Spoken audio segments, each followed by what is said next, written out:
During the COVID-19 pandemic, Emily has taken up pasta making from scratch, and she really didn't know how to do it. So she went online and she was Zooming, I guess is what it's called, with a friend of hers who kind of talked her through it as they were drinking wine. And it turned out pretty well. Well, that got Emily excited, and she continued to make pasta. And at one point, she wanted to make different shapes, and she asked me if I could make her a cavatelli board. I had no idea what a cavatelli board was. I'm not even sure I'm pronouncing it right.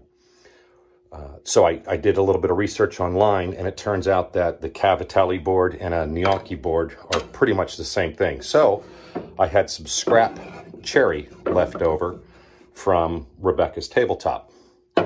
And I thought, well, why not? Let's give it a try. And I've been obsessing for a couple of days now about how exactly it is I want to do it. You can see that I've got some markings on it. The markings down at the bottom will represent the handle for this board. And I was going to try to make it all in one piece, but the more I think about it, the more I realize that's going to be a problem.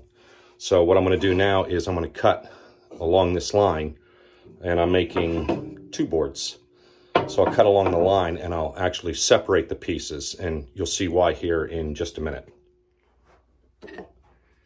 After cutting the boards to length, and this will be the handle once I machine it, what I'm doing is I'm running it through my router, and in my router I have a V-groove bit. And what the V-groove bit does is just what it says. It cuts, let's see, a V-groove, as you can see right there. And this is a scrap piece, and I run it through on all sides because I have to move my fence after each cut, and I'm moving it 1/8 of an inch and then cutting a V-groove again. And although this is a little sharp, I'll sand it down a little bit before I finish it. So it's going to get loud. I'm going to show you. I just run it through.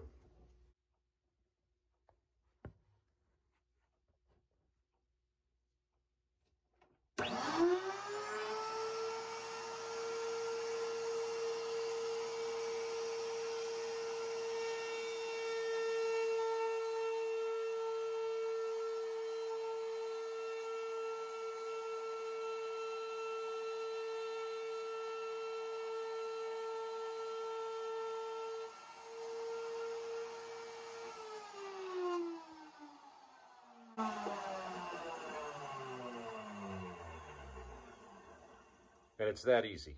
And I'll just keep doing that all the way across the board. It's going to take a while to do. I've got to do this probably 20 or 30 times. I'll show you when I'm done what it looks like. So here's where I'm at now. I finished routing the V-grooves in, and then I came back and I glued what will be the handles back on. And I used a polyurethane glue that has some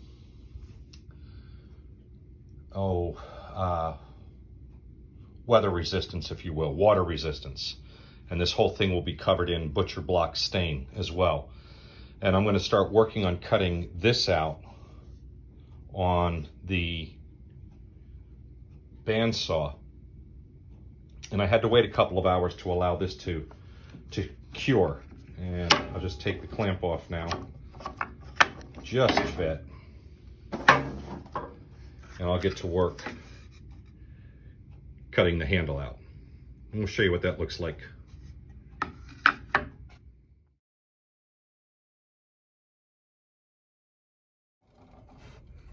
So I went ahead and cut this out on the bandsaw, and I left the line kind of proud there.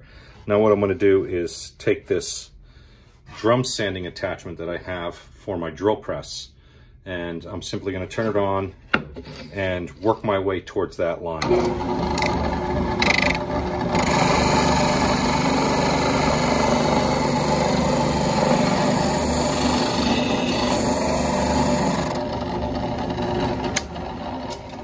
And And I'll just keep doing this until I've got it sanded down to the line. And then I have some more sanding to do.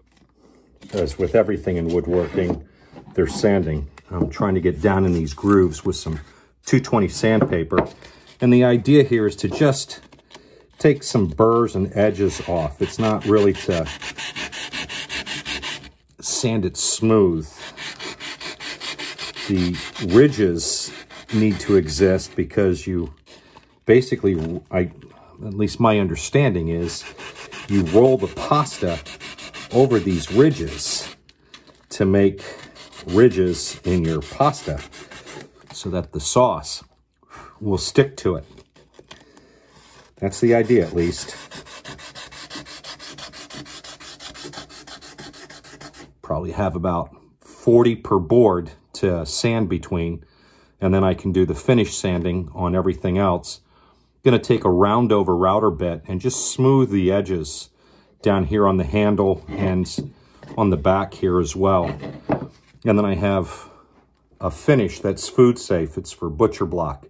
And I'll put light coats on to make sure that I don't knock these edges off. Another couple of hours and this project will be done.